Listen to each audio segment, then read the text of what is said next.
রমজানের রহস্যময় রাত। রমজান মাসের এক পবিত্র রাত। আকাশে ঝিকিমিকি তারা, চারপাশে সিয়ামের প্রশান্তি, আর মসজিদ থেকে ভেসে আসছে তারাবির সুর। গ্রামটা নিস্তব্ধ, কেবল রাতের পেঁচা আর দূর থেকে ভেসে আসা কুকুরের ডাক। সে গ্রামে ছিল একজন যুবতী, নাম তার আয়েশা। শান্ত, বিনয়ী আর পরহেজগার। আয়েশা প্রতিদিন রাতের শেষ প্রহরে তাহাজ্জুদের নামাজ আদায় করত। এক রাতে নামাজ শেষে কুরআন তিলাওয়াত করতে করতে হঠাৎ একটা ফোঁস ফোঁস শব্দ শুনল।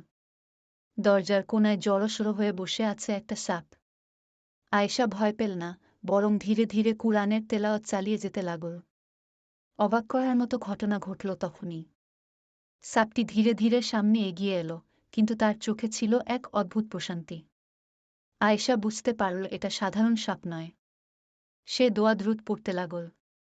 হঠাৎই সাপটি মানুষের ভাষায় কথা বলে উঠল।